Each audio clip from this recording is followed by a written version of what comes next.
서유기 제42회 오원자주석 네 번째인가요? 시작하겠습니다. 6번입니다. 보살, 관세음보살께서 말씀하셨습니다.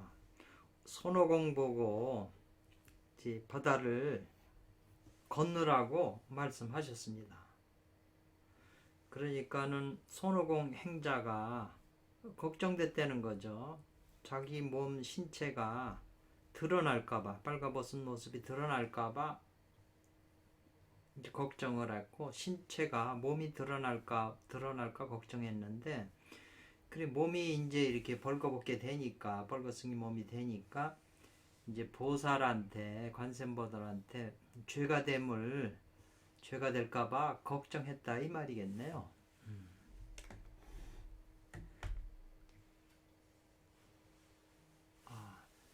그러니까 이게 이제 바다로 건너가려면 몸이 젖으니까 그렇게 생각한 거죠, 손오공은.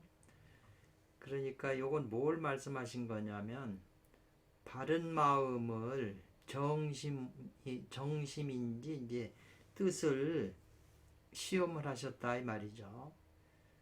정심인지 뜻을 올바른 마음으로 뜻을 시험을 하셨다.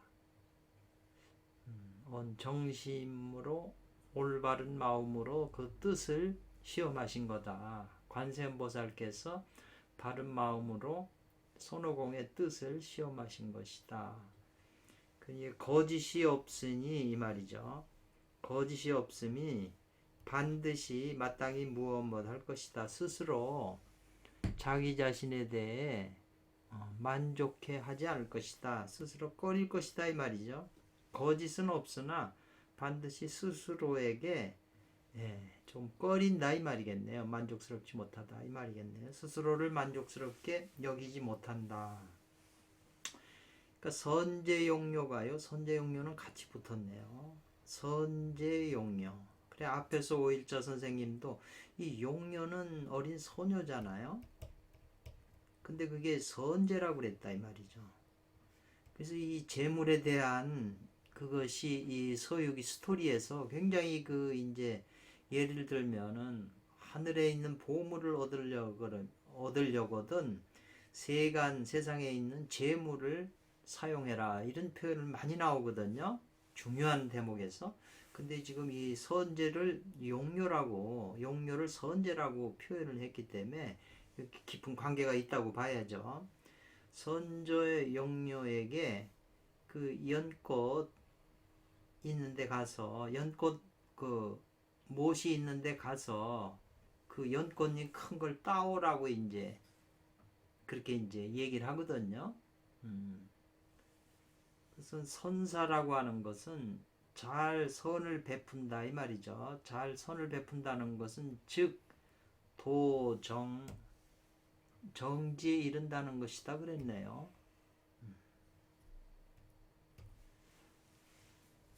손사 잘 버리는 것은 즉 정지에 이르는 것이다. 맑은 곳에 이르는 것. 잘 버릴 사자로 쓰게 되면 도덕경에 손지우선이란 말 있잖아요. 덜어내고 또 덜어내고 계속 마음속에 있는 욕망이나 그런 감정을 다 덜어내면 맑은 그런 바탕 상태 지라고 하는 건 상태에 이르게 될 것이다. 알겠네요. 그래서 선제용료한테 연의 꽃잎이 있는 데로 가서 큰 연꽃잎을 따가지고 오라 그러거든요. 그래서 이제 연꽃을 선제용료가 연꽃잎을 따가지고 꽃잎을 딴다는 거죠. 잘라가지고 와서 물 위에다가 이제 놨다는 거죠. 내려놨다는 거죠. 그런데 이제 중공자는 이 말이죠. 그 연꽃잎의 그 가운데가 이제 비어 있는 그것은 가히 들어갈 수 있다. 파라니 뭐냐면 작은 물결이나 큰 물결 지금 바다 위에다 그 꽃잎을 놓은 거니까 파도가 넘쳐서 연꽃 속으로 들어가잖아요. 그러니까 이제 손오공이 보고 걱정을 하는 거죠. 어떻게 저게 가겠냐, 저 조그만 것이 연꽃을 타고 어떻게 가겠냐 그러는데 관세음보살께서는 타라. 그러니까 이제 행자가 몸을 날려서 꽃잎 위에 이제 올라갔다는 거죠. 먼저 그 위에서 봤을 때는 아주 그 연꽃이 가볍고 아주 작게 보였는데 도상변하면 상변에 이르니 바다에 비해서 배가 더 다시 크게 보였다는 거예요. 바다에 비해서 배가 연꽃으로 만든 연꽃잎으로 만든 그 배가 더 크게 보였다. 이제 이렇게 표현을 한 거네요. 결정처 정결한 곳, 바꿔서 설명하면 정결한 곳에 진보, 나아가 연화의 그 연꽃의 그 한 잎사구 이 말이죠. 그 연꽃 잎사구를 가지고 곧 했다는 거죠. 가했다는 거죠. 법의 배를 한 척을 이제 만들었다는 거죠. 연꽃잎을 가지고 이제 가생이를 좀 이렇게 세워가지고 둥근 이제 배 한 척을 만들었다 이 말이죠. 그런데 이제 가야 되는데 바람이 불어야 되는데 바람이 안 부니까 관세음보살께서 입의 기운으로 훅 부니까 이게 이제 그 연꽃잎이 빨리 남해를 건너서 저쪽 그 해안에 이르렀다 이 말이죠. 그래서 이것이 이제 각답실지했다. 실제 다리를 발로 땅을 밟아서 이제 가게 됐다 이런 표현이에요. 해피안에 이제 저쪽 언덕에 이르러 가지고 했다는 거죠. 그래서 요걸 주석을 해탈처에서 이 말이죠. 해탈처에서 공을 쓴다 이 말이죠. 해탈한 곳에서 공을 쓰니 번뇌가 가도 없다 끝도 없으나 한계가 없으나 그렇게 번뇌가 많으나 찰나간의 잠깐 사이에 그 쾌락하여 몰변이라 이렇게 설명을 했네요. 가도 없다.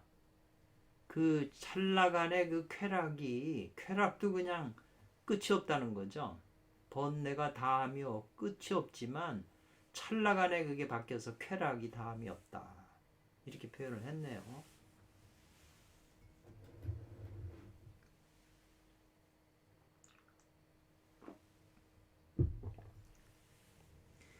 그래서 이제 관세음보살께서 그 해안이라고 하는 제자에게 하늘에 올라가서 너희 아버지 탑닥천안에게 36짜리 천강도 그 칼자루를 차례 빌려와 가지고 그 꽃잎이 연꽃잎 그 안에다가 연화대로 이제 그 청강도를 배칠해 가지고 그것을 연화대로 변하게 했다는 거죠.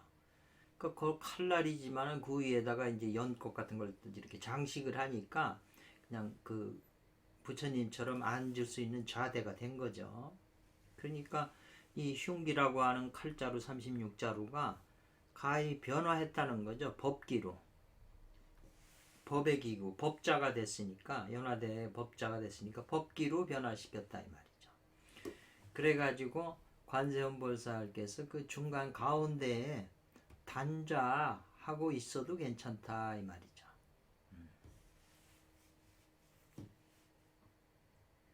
그래가지고 이제 그 동굴까지 요괴가 있는 동굴까지 와가지고 관세음보살께서 그 정병을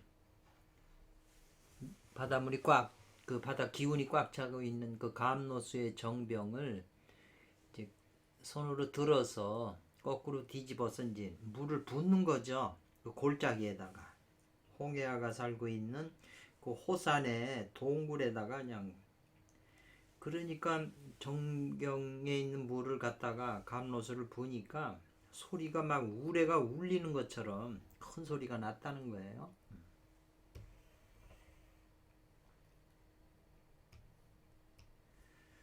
진물은 이 말이죠. 진물이 진짜 물건이 잠시 가짜 물건이로 됐지만 지었지만 이 말이에요. 가짜 물건이 됐지만 다시 반드시 미리에 파악하는 데 있다 이 말이네요. 파악이라고 하는 건 손으로 꽉 잡는 거죠. 손으로 손으로 꽉 잡는 거죠. 미자라고 하는 글자를 손으로 꽉 잡는다고 하는 것은 뭐냐면은 이제 그 연꽃잎에 배 모양의 연꽃잎 안에 칼자루 36자리로 연화대를 만들어 가지고 관세음보살님이 여기 앉아 계셨다 이 말이죠. 그 하늘 공중에. 그러니까 이제 그 손오공 보고 그 손바닥을 벌리라고 그래 가지고 손바닥에다가 요 미라고 하는 글자를 써준다 이 말이죠. 손오공 손바닥에다가 그 미자를. 그래가지고 손오공이 꽉 이제 주먹을 쥐니까 미자가 이제 그 손바닥 안에 쓰여 있는 거죠.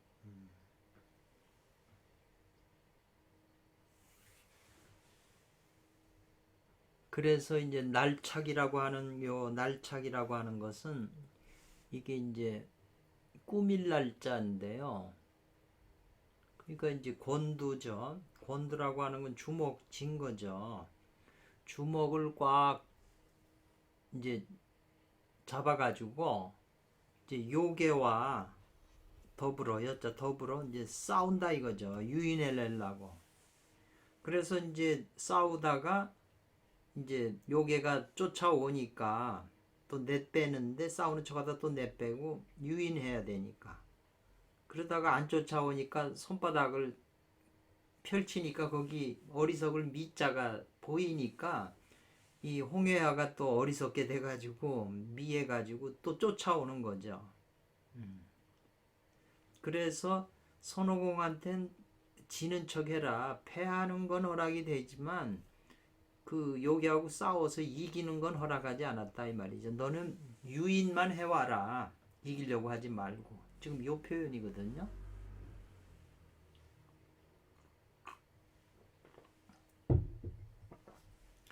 요건 뭘 말하냐면은 적습지기가 우리 몸에 쌓여있는 습에 의해서 쌓여있는 그 기가 그 탁기나 이게 독소죠 전부. 능이 점점 변화해가지고 변화하는 것이다 이 말이죠. 점점 변화하는 거다. 왜냐하면 그 홍해아가 우리들의 그 쌓여있는 적습지기잖아요. 탁한 기운인데 그걸 점점 변화시키는 거다 이 말이에요. 차츰차츰. 불능 단박에 제거하려고 그러면 안 된다 이거 말이에요. 그 가슴 속에 있는 그 분노의 불을 이 탐진치의 그 어리석음 그 분노의 불을 단박에 제거하려고 그러면 안 된다. 조금씩 제거해야 된다. 이제 이런 표현이거든요. 그래가지고 이제 또 쫓아오지 않으면은 또 권두 주먹 쥔 걸 갖다가 펼쳐가지고 손을 딱 펼치면 또 미자가 또 보이니까 이 요괴가 또 창미예요. 미에 빠져들어요. 자기 정신이 또 없어지는 거죠. 혼미한 상태가 된다. 어리석게 따르는 거죠.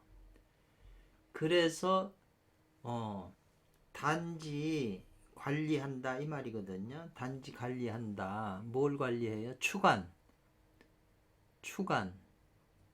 쫓은다 이런 표현이거든요. 쫓아오는 것만 관리한다 이 말이죠. 그러다가 쫓아오면 내빼다가 또 안 쫓아오면은 뒤를 돌아보고 손바닥을 펴서 미자를 보여주면 또 쫓아오니까 그럼 또 내뺀다 이 말이죠. 그러면서 이제 관세음보살이 있는 그 연꽃 연화대에 유인하는 거죠.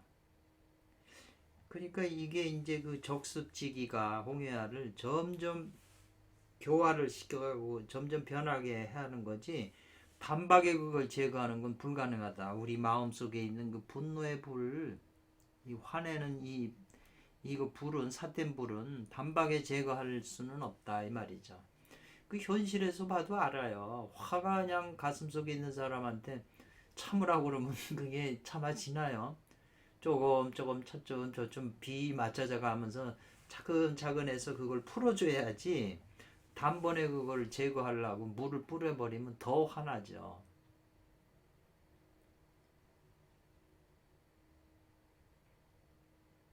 어젠가 이렇게 유튜브에서 보니까는 그 어떤 여자분이 그 요새 그 유튜브에 유명한 그 노인네 분이 계신데 멋있게 생기신 분인데 그분이 이제 이렇게 전화 통화하는 게 이제 유튜브에 올라왔어요. 근데 이렇게 조금 들어보니까 여자분이 계속 수행을 했는데 어떤 수행을 했냐 하면 이렇게 거울을 방에 있는 거울을 보고 아주 거울을 보고 이제 계속 보고 있으면 거울 속에 자기 모습이 이렇게 비치는데 보고 있으면은 이제 여기에 무슨 오라 같은 것도 보이고 뭐 이런데요. 그래서 계속 보고 있으면은 그 마음 속에서 이렇게 이제 그 뭐 이상한 느낌이나 감정이나 생각이 떠오른대요. 그러면 그 생각이나 느낌이나 감정을 자신이 이제 포용한다 이 말이죠. 그 생각이나 느낌 이것도 에너지이기 때문에 자기가 그 포용을 해서 그 내 에너지로 한다. 그 말하는 게 논리는 있어요. 그런데 이제 그렇게 하다 보니까 열심히 하다 보니까 무슨 문제가 생겼냐면 그런 감정이나 느낌이나 이런 거를 자기는 이제 다스린다고 한 건데 이게 어느 정도 가니까는 이제 이 화기가 불기운이 그냥 머리서부터 온몸에 그냥 불기운이 있어갖고 머리도 아프고 일하다가 일을 못 한다는 거예요. 몇 달째 쉬고 있다는 거죠. 그래서 이제 그 문제를 자기가 상기병인 줄 알고 이제 그 노인네분 그 유튜브에다 전화를 걸어가지고 서로 대화하는 게 이제 유튜브에 나와요. 그래서 저가 한참 듣다 보니까 이 젊은 아가씨는 자기가 너무 열심히 이걸 해서 그런 거 아닌가 이제 그렇게 생각을 했는데 그 노인 선생님께서는 이게 착각이다. 착각과 깨달음 이런 걸 주장을 하시는데 그분 말씀도 일리는 있더라고요. 예. 그런데 이렇게 지금 이 거울 보고 수행하는 게 이 젊은 아가씨인데 많다는 거예요. 유튜브에서 그게 이제 가르치기도 하고 상당히 많은 사람들이 이런 수행을 한대요. 그래서 저도 이게 이제 거울 보고 하는 거는 저도 옛날에 조금은 해봤고 이제 장자양 오진편 글에 이게 나오거든요. 거울 보고 수련을 해서 유체 이탈한다는 그런 논리가 나오거든요. 근데 문제는 이제 이 여자분이 불기운이 화기가 이제 너무 온몸으로 돼가지고 그냥 괴로워서 아무것도 못하는 거죠. 그리고 직장도 그만두고 그냥 이 열기 때문에 화기 때문에 이제 괴로워서 이제 전화를 해서 이제 서로 통화한 거죠. 그러니까 이 화기라고 하는 게 지금 이게 홍해와도 지금 이게 화기잖아요. 심장의 불 화기잖아요. 근데 이제 이 여자분이 요 거울을 보니까 계속 보고 있으면은 이제 그 자기 속에서 어떤 수치심이나 뭐 여러 가지 이런 감정이 떠오르는 걸 자기가 그걸 수용을 해서 받아들이고 괜찮다 이러면서 받아들이면서 했다는 그런 수행이라고 그러면서 했는데 왜 결과가 이 불기운에 그냥 지금 상기가 돼가지고 괴로워서 일도 못할 정도로 그렇게 됐다 이 말이죠. 부작용이죠 일종이게. 보통 주화인마라고 하는 그런 그 마가 이제 불하고 관계되어 있잖아요. 주화인마라는 말이. 그래서 이런 문제를 가지고 이제 그 고민하는데 저도 그 노인네 얘기가 뭐 다 와닿지는 않아요. 예.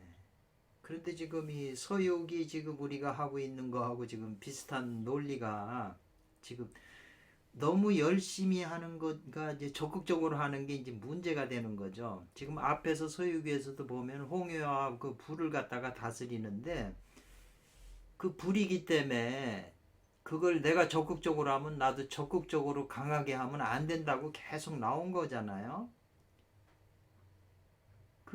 둘이 사람이 싸우면 서로 강하게 가면 자꾸 불만 더 일어나서 문제가 되는 것처럼. 그리고 제가 가만히 이렇게 생각을 해보니까 지금 이 수행 방법이 거울을 보면서 자기가 거울을 계속 주시하고 있으면은 자기 속에서 이제 뭘 느끼는 거죠, 감정을. 이거는 뭐 당연한 논리거든요. 예를 들면 그 벽에 붙은 이 사람이나 예쁜 여자 그 사진 같은 것도 계속 보고 있으면 이 벽에 있는 그림이 움직이고 미소 짓고 다 해요. 느낌이 다 느껴진다고요. 그런데 결국은 이제 그 속에서 불쾌한 감정이 일어나고 뭐 이런 감정이 일어나면 그 감정을 내가 수용한다고 그랬는데 지금 그거를 완전히 소화시켜서 활해석처럼 그 나쁜 감정이나 좋지 않은 감정을 내가 씹어 먹어서 독소를 제거하고 에너지만 순수하게 자기가 섭취를 하면 수행이지만 그 독소를 제거를 못하는 거죠. 그러니까 요 지금 거울을 보고 했다는 것이 예를 들면 자기 속에 있는 분노나 이런 느낌이 이것이 자기 속에 있는 자기가 원하지 않는 타자잖아요. 나이면서 내가 아닌 타자가 타자이거든요. 그러면 이거를 현실로 이렇게 설명을 해보면 내가 어떤 사람을 계속 노려보고 있으면 주시하고 이렇게 있으면 이 사람이 왜 노려보는지 어떤 그 감정이 일어날 거예요. 그 감정이 이 쳐다본 사람한테 이제 느껴지겠죠. 그런데 이 쳐다보는 거 대상이 된 사람이 이게 기분이 좋을까요? 어떤 사람을 계속 쳐다보고 있으면 쳐다보면서 내가 그 사람 내 안에서 뭔가를 느끼는데 이게 부정적으로 느껴지는 걸 내가 소화를 한다? 근데 이 상대방, 현실에 있는 이 상대방이 안 좋은 생각을 할 거라는 거죠. 계속 쳐다보고 있으면. 그것이 이제 이 사람 안에서도 느껴지는데 중요한 거는 뭐냐면 항상 그 기본적인 공식이 있어요. 앞에서도 이제 얘기를 한 것처럼. 내가 이 사람을, 밖에 있는 사람을 쳐다보면 내 안에 있는 내가, 내 안에 있는 나 아닌 이 사람을 보는 거예요. 내 안에 있는 내가 내 안에 있는 상대방을 본다는 거죠. 왜? 상대방이 겉에는 밖에도 있지만 내 안에서 또 잠재의식에서 떠오르거든요. 여기 이제 모든 그 중요한 게 여기 화엄학의 원리라고 이제 해서 제가 책에도 보고 그 어떤 그 원문에 화엄경 원문의 주석서에도 이게 나와요. 공안에도 있어요. 이게 선문염성 공안에도 이 논리가 있어요. 그러니까 이 논리를 가만히 이렇게 분석을 해보면 지금 요 수행법은 이제 문제가 있는 수행법이 되는 거죠. 제가 이제 이렇게 일반적으로 하고 싶은 얘기는 우리가 이렇게 보면은 그 홍윤식이라고 홍익학당에서 이분은 뭔가 마음속에서 모두 다 일어나면 몰라라고 얘기를 한다 이 말이죠. 그 자체로 보면은 그게 틀린 거는 아닌데 이 수행 방법을 현실에다가 적용을 시킬 때는 문제가 있다는 거죠. 자기 갓난에 5살짜리 애가 뭘 아버지한테 물어보는데 몰라라고만 답하면 이 5살짜리 3살짜리 애가 되겠냐는 거죠. 내적 수행의 원리라고 하지만 그게 바깥의 원리하고 맞아야 돼요, 논리가.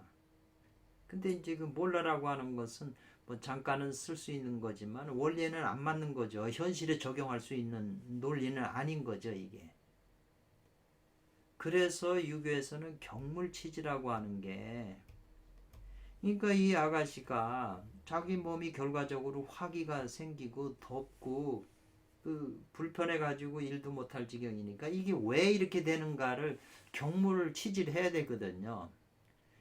그러니까 이 아가씨 얘기가 내가 너무 열심히 강하게 밀어붙여서 결국 이런 문제가 생겼다고 하는 얘기를 자꾸 해요. 근데 내가 볼 때는 소유기의 입장에서는 그 말이 맞는 거죠. 그 경물 취지를 해서 왜 내가 이런 현상이 이렇게 수행을 했는데 왜 내가 결과가 이런 현상이 일어났냐에 대해서 분석하고 왜 그런지를 추구해서 깊이 관찰해가지고 깨달음이 와야죠. 그 원인을 자기가 이제 밝혀야, 그럼 그렇게 안 하고 다르게 해야 되죠. 그 방법이 그러니까 결과가 이렇게 났으니까 그 방법을 쓰면 안 되죠. 그렇지만 그 방법이 잘못됐다기보다는 잘 못한 거라고 이제 봐야죠. 어떤 사람은 잘 될 수가 있는데 어떤 사람은 또 안 될 수도 있잖아요. 그래서 보통 이제 선도에서도 이게 이제 화기가 위로 많이 치솟아 있는 사람들은 콩팥부 수기보다 화기가 많으면 화기가 치솟아 올라가잖아요. 그런 사람은 상단전이나 이런 걸 주시하면 안 되고 하단전 하라 이렇게 표현하잖아요. 하단전 발바닥이나 뭐 불교에서는 윗바사나가 저거 발바닥을 주시하잖아요. 그 밑으로 내리는 공부를 해야 된다는 거죠. 상황에 사람에 맞게. 그 한약도 처방이 다 똑같이 하질 않잖아요. 그 사람의 상황에 맞게끔 처방을 해야 된다는 거죠. 근데 일률적으로 그냥 똑같이 했다가는 그래서 이게 모든 게 이제 스승이 이제 필요한 거죠. 전문가가. 근데 이 여자분이 부작용이 났으면 자기 도반들이나 거기 하고 있는 사람들하고 다 이 관계를 해서 왜 그런지에 대해서 자기가 이제 분석을 해서 답을 찾아내야 되는데 그 답이 확실치 않으니까 이제 제 3자한테 노인네한테 물어본 거죠. 그래서 참 이게 이런 게 중요하다. 그러려면은 그렇다고 해서 자기가 깊은 지혜가 있어서 그걸 판단하기 또 힘들잖아요. 그래서 될 수 있으면 자기보다 앞선 생각이 깊고 앞선 사람한테 자문을 하고 뭐 그러는 거 아니에요? 사회에도 다 심리학 선생 의사한테 찾아가서 청신과 선생한테 찾아가서 다 이제 그 지혜를 얻는 거잖아요. 약 처방하고 그것처럼 이 내면 속에 있는 그 영적인 훈련들이거든요. 이게 자기 내면 세계에 있는 중생들을 다루는 건데 이런 젊은 분들이 구제프에 같은 구르제프 같은 이렇게 깊은 심리학 같은 걸 공부를 안 하니까 이걸 모르는 거예요. 그냥 겉으로 거울 보고 이렇게 하는 단순한 것만 알지 그게 자기 내면 세계에 깊은데 어떤 영향을 미칠 줄에 대한 그 깊은 지식이 없는 거예요. 제가 보니까.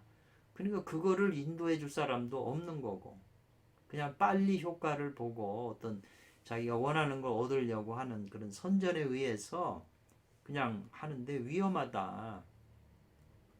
그래서 저기 이 서유기에서 계속 나오는 게 뭐냐면 오진편에 있는 글이 있잖아요. 무슨 교묘한 방법 같은 거, 행법 같은 거 이런 거는 대략 안 하는 것이 공부가 된다. 이런 표현이 계속 나왔잖아요. 밥을 먹어도 그 소화시키는 힘이 많이 들어가는 것처럼 어떤 행법을 하려면 에너지가 들어가잖아요. 차라리 잘못된 그런 공법이라면 안 하는 게 낫다는 거죠. 오직 가면 그게 오진편 그 본문에 실려 있겠어요. 좀 말이 샜는데 그래서 이런 그 깊은 그 수행 방법이 전부 다 비밀로 또 이렇게 돼가지고 또 뭐 잘하는 사람은 상관없지만 스승이 있어서 하는 사람 그렇지 않는 사람들은 어디 물어보기도 그렇고 친절하게 누가 대답해 주나요? 예, 그래서 저도 이런 분들이 이제 나하고 통화를 해서 같이 대화를 하면 상당히 이제 좀 좋겠다. 정보도 많고 깊이 분석을 하잖아요. 그러면 저도 이제 또 지혜가 생기는 거죠. 이게 예, 그렇게 서로 교류하면서 대화하고 이래야 된다. 근데 뭐 희망사항이네요. 그래서 요건 뭘 말하는 거냐? 객사지망이라고 그랬잖아요. 망령된 거. 객사. 자기 내면 밖에 있는 거를 보고 자기가 계속 보고 있으니까 자기 마음속에서 수치심이 일어났다고 하는 그 수치심이 바로 객사지망이거든요. 근데 그 수치심이라고 마음으로만 느끼지 만약 영안이 열려서 보면은 그게 어떤 존재라는 거예요. 요괴처럼 생기고 남자인지 여자인지 나이가 몇 살인지 얼굴이 어떻게 생겼는지 남자인지 여자인지 다 그게 다른 거예요. 쿠제프 논리도 그렇고 영적인 눈이 열렸던 사람들은 그런 걸 알게 돼요. 그런 걸 보게 되기 때문에. 그렇기 때문에 이 객사지 망은 마땅히 놔버려 방거해버려야 하는 방거하는 것이 마땅하지 거기에 집착하는 것은 마땅하지 않다 이 말이거든요. 그 내면의 어떤 그런 그 망령된 그런 느낌이나 이런 것이 그 요괴가 다 독소잖아요. 요괴들은 근원에서 오는 선천기적인 생명의 에너지를 다 차단시키는 역할을 하고 카발라 책을 보니까 낮은 차원에 있는 요괴나 귀신들은 우리 내면 속에 있는 귀신들은 전부 근원에서 오는 그 생명의 에너지를 전부 가로막는다. 그래서 그게 병의 원인이라고 설명을 했어요. 낮은 요괴들이 작용하는 것이 자기 내면 속에서 그게 바로 다 병의 원인이 되는 그런 존재라고 하는 아주 묘한 얘기를 했어요. 그래서 마땅히 놔둬야지 거기에 집착하게 되면 그 내면에 나쁜 독소 가진 그 요괴하고 서로 관계를 가지니까 내가 독소가 옮잖아요. 병균이 옮듯이. 근데 말은 내가 그거를 그 독소를 제거하고 법제를 해가지고 에너지를 먹는다 이렇게 말은 그게 맞아요. 그렇지만 그만한 영양이 있냐 하면은 영양이 안 되는 거죠. 그게 쉬운 게 아니죠. 자기 내면 세계에 들어가면 들을수록 그래서 그 내면 속에 그런 요괴들이 나타나기 때문에 이 서유기 이 성명 쌍수에서는 자기 에너지를 많이 가지고 있은 다음에 힘이 있은 다음에 이제 그네들하고 싸우라는 거잖아요. 그 요괴들하고 싸워서 그네들의 힘을 뺏으라고 그런 거지. 명을 안 닦으면 그 힘이 없다는 거죠. 그래서 서유기의 손오공이고 저팔계고 사오정이고 다 무기를 가졌잖아요. 무기를 가지고 다 싸워서 상대방을 완전히 제압해서 이겨야 상대방이 내 부하가 돼서 내 힘으로 쓸 수 있는 건데 내가 제압을 못하면 대려 내가 고통을 당하는 거죠. 힘이 비슷하면 서로 지질 않으니까 대치를 하고 있으니까 그 대치하려면 힘이 들어가잖아요. 북한하고 남한이 서로 대치를 하고 있으니까 무기를 계속 그 서로 경쟁을 해야 되니까 백성들이 살기가 힘든 거죠. 똑같은 원리라는 거죠. 그래서 이제 그 손오공이 이제 그 따라오면 도망갔다가 또 안 따라오고 홍해아가 의심하면 또 손바닥을 뒤로 보여주면 또 이놈이 미해져 가지고 어리석게 돼 가지고 또 쫓아오는 거죠. 그래서 이제 관세음보살이 앉아 계신 연화대까지 이제 멀리서 보니까 연화대가 보인 거예요. 손오공은 저쪽으로 내빼고. 그러니까 이 요괴가 와가지고 그 물어보는 거죠. 그 앉아있는 그 관세음한테 너가 바로 손오공이 청해온 구원병이냐. 그러니까는 관세음보살님께서 대답을 안 하시는 거예요. 또 두 번째 물어도 대답을 안 해요. 그러니까 이 요정이 양문 두 번 물었는데 관세음보살께서 응해주지 대답을 하지 않았다는 거예요. 그래서 그 대답 안 하신 것이 바로 전패처에서 항상 나타난다. 자유자재함이 나타난다. 이렇게 표현하셨는데 그 전패처라고 하는 것은 엎어지고 자빠지는 거. 전패라고 하는 건 엎어지고 자빠지는 처니까 곧 엎어지고 자빠지는 곳에서 항상 자유자재함이 나타난다. 이런 표현이네요. 그래서 보살에게 이 말이죠. 보살에게 이 홍해아가 창으로 한번 찔러버렸다 이 말이죠. 가슴 쪽을 찔르니까 관세음보살이 금광으로 변화해가지고 이제 사라졌다 이렇게 이제 표현을 하는 거예요. 요건 찌를 자자죠. 칼도 자가 옆에 있잖아요. 찌를 자자. 이것은 바로 급히 바쁨 가운데에 이 말이죠. 망중에 모두 이것이 바로 진공이다. 진공이다. 이 말이겠네요. 진공일 뿐이다. 이렇게 표현을 했네요.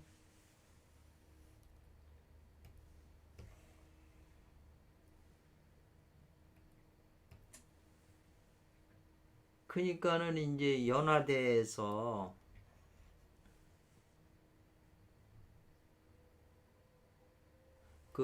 이 연화대에서 아가 이 아이 연화대의 그 아이가 이 말이네요. 이건 버릴 위자인데 그 연화대를 버리고 차등 아상거 좌자 그랬네요.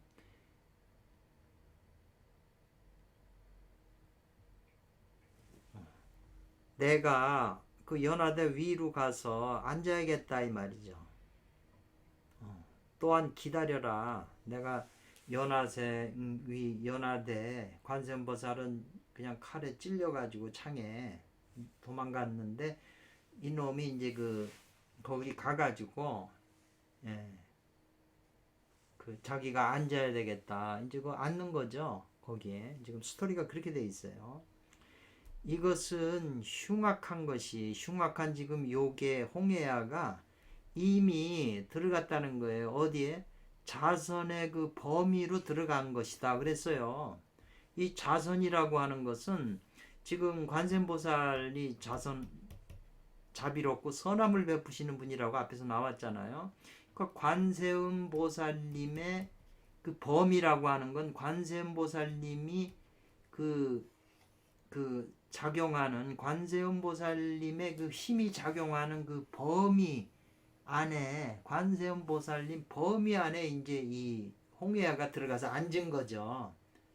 자기 소굴이 아니라 관세음보살이 딱 자선의 범위 속에 들어간 거죠.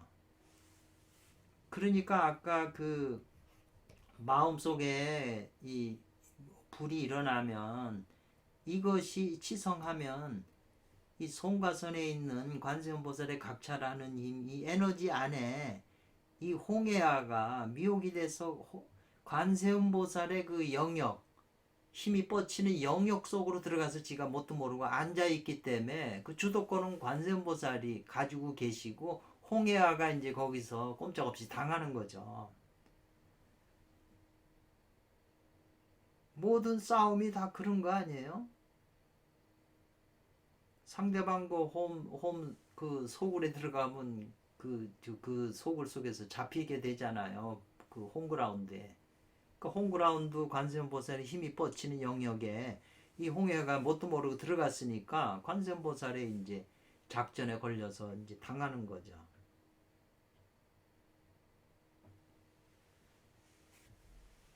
요 스토리가 바로 지금 우리 내면에 그 불기운이나 이런 게 일어나는 게 전부 요괴라는 거예요. 우리 눈이 안 보여가지고 그냥 그거를 그렇게 뭐 수치심이나 분노심이나 뭐 어떤 생각이나 이런 걸로 우리가 표현하는 것이지 어떤 생각이 하나 일어나고 내가 그걸 생각이 일어났다고 그러면 그거를 눈으로 보면 요괴가 생각을 한 거죠. 육체가 무슨 생각을 하나요?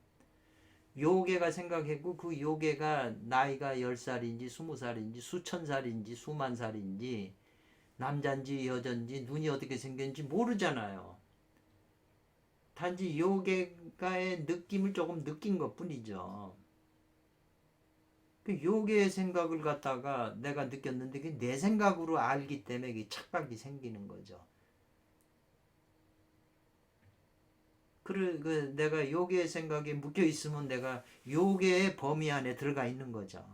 근데 지금 반대로 홍해아가 관세음보살의 그 자선이라고 하는 에너지에 그 범위 속에 갇혀 들어간 거죠. 그래가지고 이 칼로 만든 36자로 칼로 만든 그 연꽃 연화대로 잘 덮어놓은데 거기 딱 앉으니까 밑에 칼이 있는지도 모르고 그러니까 이제 그 관세음보살께서 해안 스님 제자 보고 너 가서 그 막대기로 무기로 그 연꽃대 밑에 있는 바닥을 두드려라. 두드리니까 이제 이 칼이 삐쩍 나와서 그 홍해아의 넓적다리고 막 찌르게 된 거죠. 그러니까 이제 고통을 참지 못하고 칼이 찔리니까 이 홍해와 이놈이 칼을 뽑으려고 이제 발간임을 쓰니까 칼이 뽑히니까는 그 관세음보살께서 양유지 버드나무 가지를 갖다가 그쪽으로 그 밑으로 뻗쳐가지고 아래로 향해서 그 지적을 하니까 이 말이죠.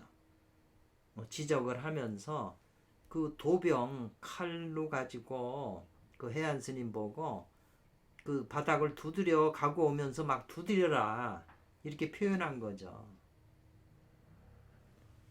그 명령을 한 거죠.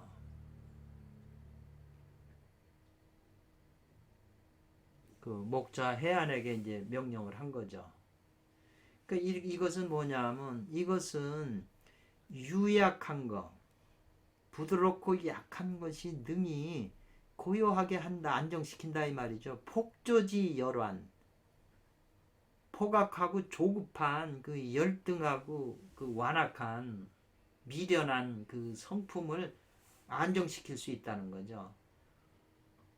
그래서 유약하게 해야 된다. 요게 이제 모든 게 요 유약한 것이 이 속에서 일어나고 뭐가 일어났을 때 항상 이 유약한 힘으로서 다스려야 된다는 거죠.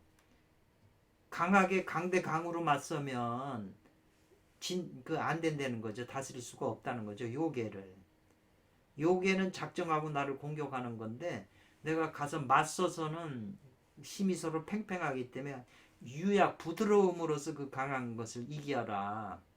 지금 그게 핵심인데 아까 그 아가씨도 자기가 너무 지나치게 열심히 했다는 게 그 강한 걸로 한 거잖아요. 인위적인 거고 자연스럽고 조용하게 한 게 아니잖아요.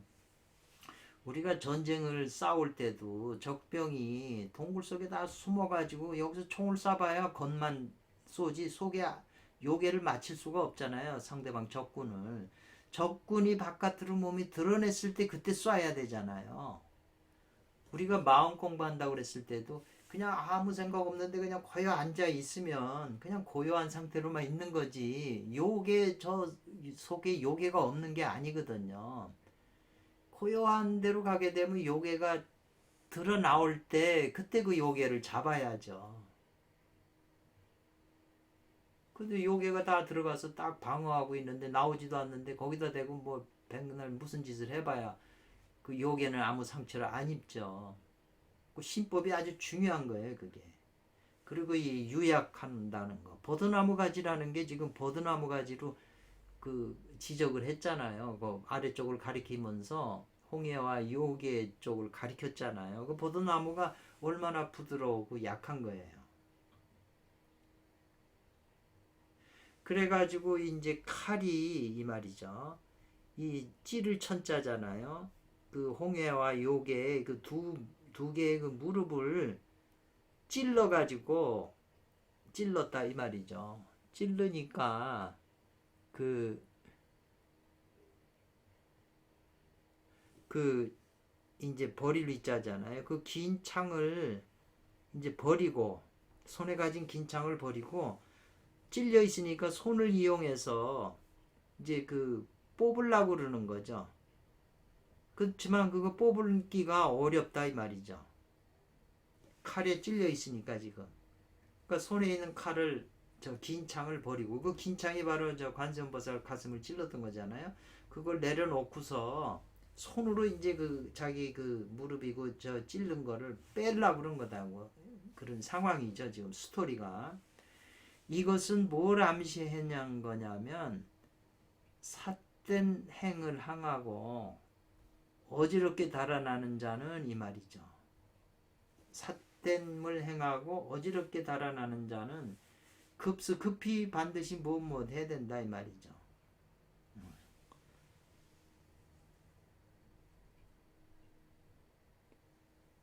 이 주계라고 하는 것은 그만두다 손을 떼다 급히 이 그만둬서 손을 떼고서 뽑아내야 된다 이 말이네요.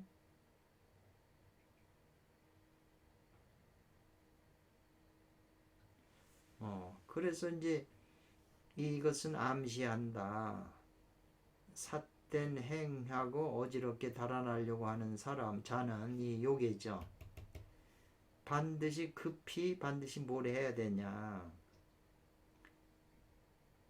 뽑아버린다, 이거는.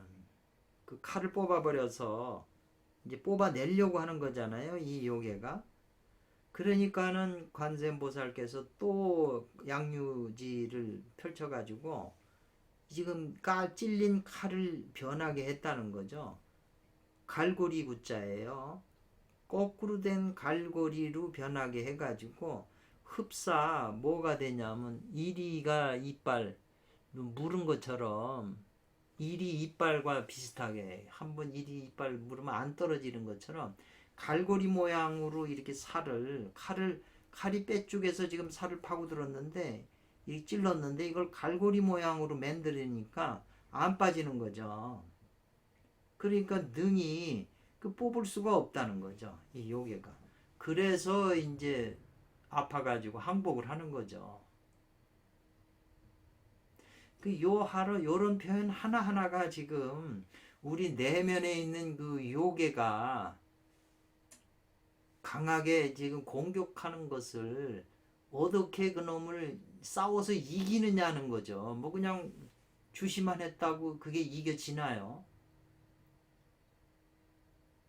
그러니까는 저 능언경 9편에서도 55 마장이잖아요. 색수상행식 전부 마군이잖아요. 천만이 뭐니 전부 마군인데 그걸 이겨내려면 그때 당시에 능언경 강의하실 때 9편 강의하실 때 거기 이 얘기를에 합당한 제자가 없어서 법회를 그만두려시다가 자비로서 설명하신다고 하는 그 앞에 그 글이 있더라고요. 능언경 개운화상 주석에.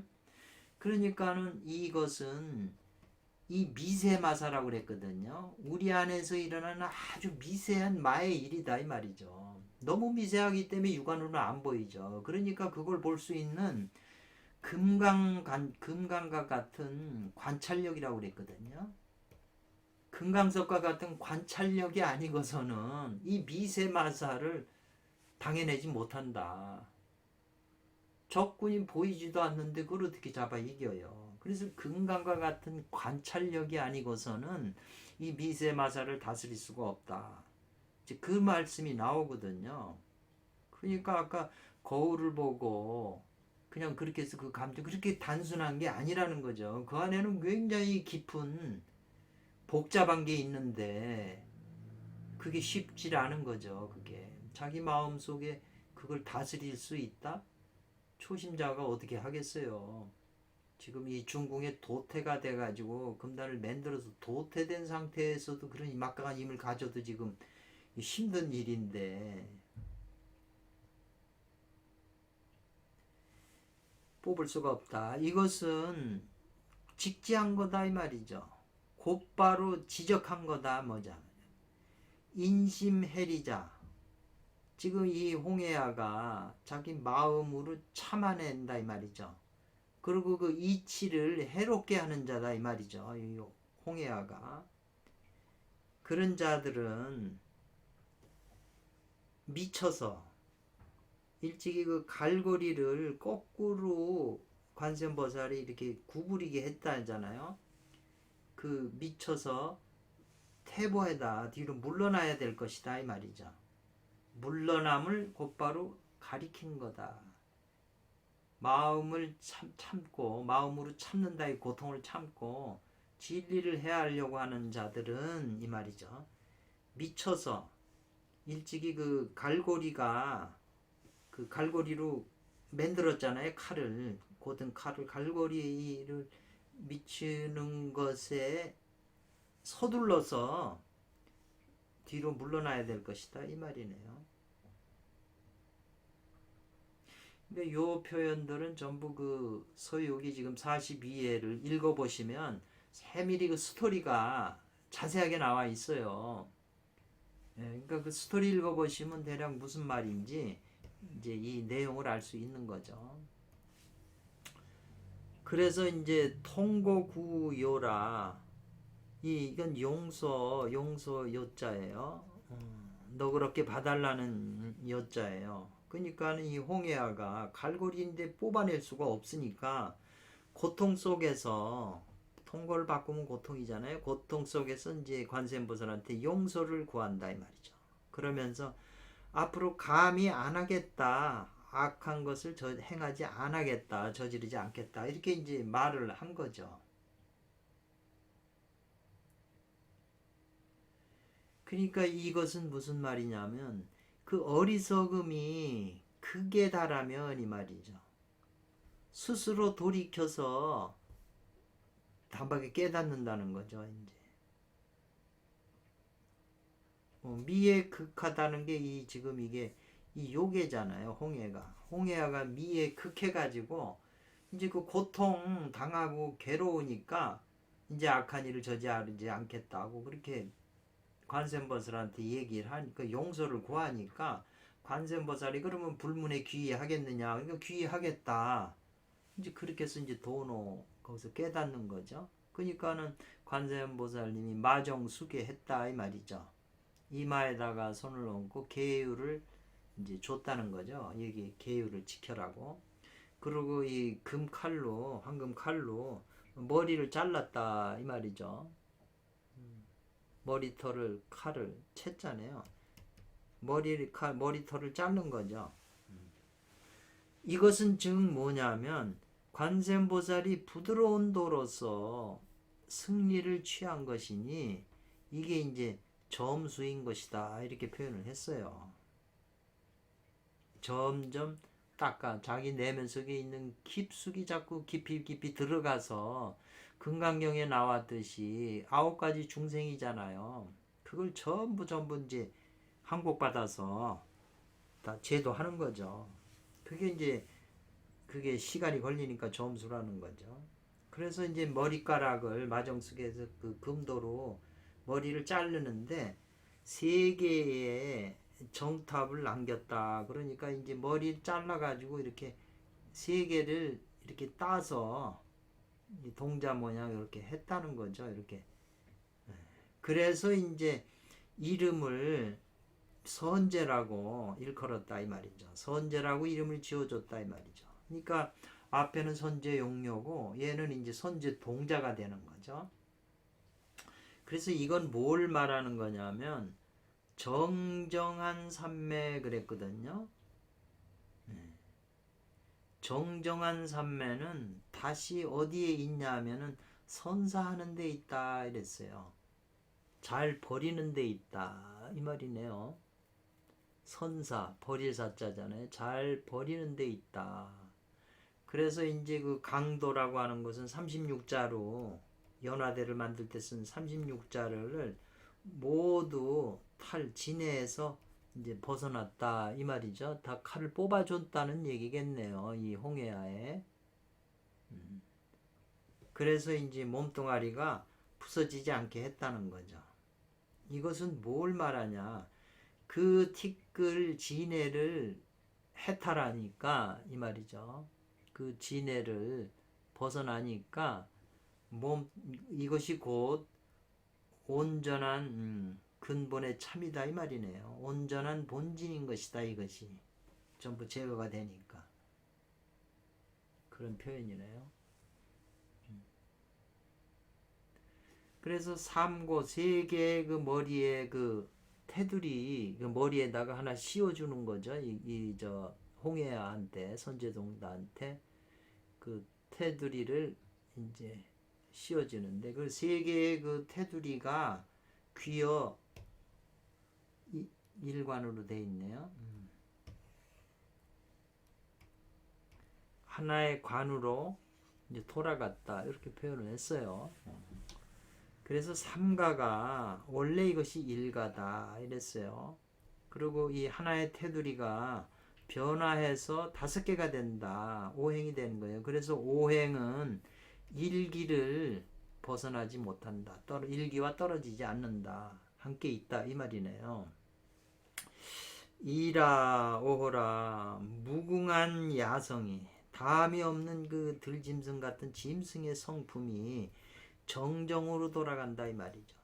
지금 우리 안에 있는 모든 그 짐승 같은 성질을 전부 중궁 도태해서 시올 가정에서 전부 그게 이제 그 야성을 다 제거하는 거잖아요. 그래서 정정으로 돌아가게 하니까 많은 얼마간의 그 완악한 마음들이 전부 선보로 이제 변화한다 이 말이죠.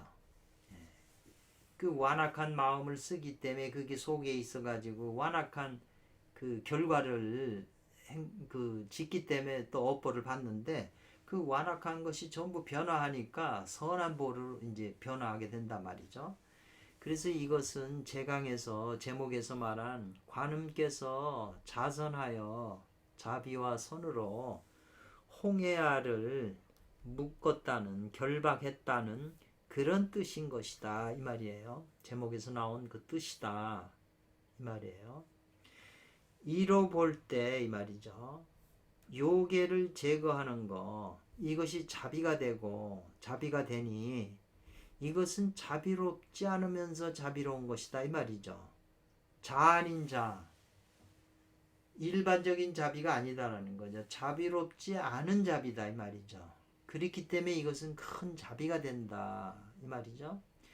이 화요 요괴를 교화해서 선하게 한 것은 이것은 선하지 않은 선이다 이 말이죠. 선하지 않은 선은 선악이라고 하는 상대성에 안 걸리는 거죠. 불선한 선이다 이 말이죠. 그렇기 때문에 이것은 지선이다. 근원에서 나오는 지선, 대자이다 이 말이죠.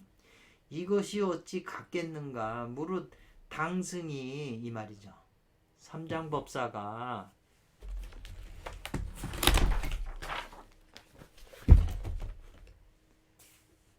호열이라고 하는 건 이 좋은 것과 나쁜 것을 가리지 않고 이 말이죠. 좋은 것과 나쁜 것, 악한 것을 가리지 않아요. 그래서 그 요정을 구해줘서 요정의 문제를 해결해서 구해주는 그런 자선, 자비와 선과 그게 어찌 같겠는가 이 말이죠. 관세음보살의 자비와 선은 삼장법사의 그 자비와 선하고는 다른 것이다 이 말이죠. 수준이. 그러니까는 삼장법사는 자비와 선을 베푼다고 쭉 나오지만 그건 어리석은 것이다 이 말이죠. 진짜 자비와 선이 아니다라는 거죠. 그러니까 진짜 자비와 선은 자비롭지 않으면서 자비롭고 선하지 않으면서 선한 거. 도덕경에도 이 말이 나올 거예요. 그래서 공부하는 배우는 자들이 만약에 능히 이 자비와 선이라고 하는 그 두 글자에서 투철하게 꿰뚫어서 깨닫는다면, 투철하게 아주 뼈골 깊이 깨닫는다면 참으로 이것이 편언 간단한 말로 능히 삼천대천 항아사 세계를 아는 것이다 이 말이죠. 그리고 광대무변한 그 법력이 깊은 것이다 이 말이죠. 깊어지는 것이다 이 말이죠. 그래서 이제 결론에 오원자 선생님 시에서 말하기를 마음을 맑게 하고 욕심을 적게 갖는 거, 청심과욕, 욕심을 적게 갖는 거, 이게 지금 과욕인데 이게 돈이 많이 생기면 그냥 쓸데없는 짓을 하는 거예요. 맛있는 거 먹으려고 그러고 옷 좋은 거 입으려고 그러고 여행 가려고 하고 그냥 좋은 여자 만나서 연애하려고 바람 피려고 그러고 쓸데없는 물건 사고 뭐 건강에 좋다는 전부 그게 다 자기를 망치는 건데 그게 이제 그 속에 있는 그 귀신들이 욕망, 그 귀신들이 그걸 죽었다 살아났다 할 수 없이 윤회한 그 귀신들이 한이 있잖아요. 그걸 나를 통해서 다 하려고 그러는 거잖아요. 그러니까 그런 마음을 맑게 비우고 욕망을 적게, 욕심을 적게 하는 그것이 바로 훌륭한 의사다 이 말이죠. 그래서 그 기와 질, 기질이 전부 소멸되면 성인의 그 기본으로 나아간다. 성인 되는 기본으로 나아가게 된다 이 말이죠. 기와 지를 전부 소멸해 버리면 성인의 그 토대, 기초, 기본으로 나아가게 되는 것이다. 성품은 원래 성품이 고요하다면 원래 폭조함이 없는 것이다. 포각하고 조급한 그 불의 성질이 없는 거다. 성품이 안정이 딱 고요하면. 그러면 그 신명이 자연이 혼미한 대로 들어가지 않게 되는 것이다. 아주 그 결론이 지금 42편에 있는 그 핵심이네요. 근데 그 스토리 안에 있는 그것이 아주 세밀하게 그 홍해아를 굴복시키면서 그 연화대도 마련하고 무슨 칼자루도 마련하고 또 칼로 찔리고 유혹을 하고 이런 그것이 그런 과정이 바로 내 내면 세계의 요괴들을 다스리는 방편이라는 거죠. 그걸 억지로 그냥 억지로 그걸 하려고 그러면 그거대로 부작용이 나니까 그 주화인마하거나 이제 그렇게 되는 거죠. 그래서 지금 이 42에서도 나오는 이런 것들이 전부 중궁 도태에 대해서 명심견성하는 마음을 밝히고 성품을 보는 아주 깊은 공부라는 거죠. 근데 이런 그 명심견성하는 게 불교에 깊이 나와 있지만 그거 봐도 잘 이해가 안 돼요. 근데 지금 이 오일자나 오원자 선생님께서 서유기라고 하는 스토리를 빌려서 이렇게 설명하시니까 우리한테 깊이 더 와닿고 깊이 생각하게 하죠. 그래서 이 방법을 막 그냥 누가 가르쳐 줬다고 함부로 했다가는 문제가 발생하는 거죠. 이 우리 인체라고 하는 게 이게 그냥 육체적인 게 아니고 이 영혼, 영적인 삼천대천세계 중생들이 다 같이 있는 천백억 화신이 우리 안에 다 있어요. 지금 혼미한 상태로 다 있는데 그걸 그렇게 간단하게 그걸 생각을 해갖고 막 함부로 건드렸다가는 왜 무속하시는 분들이 그 자기 속에 있는 그런 그 요괴들 그 조상신이라고 하는데 거기에 당해서 그 고통을 받겠어요. 깊이 생각해야 될 것 같다. 이런 생각이 드네요. 이것으로서 42회를 일단 끝내겠습니다. 감사합니다.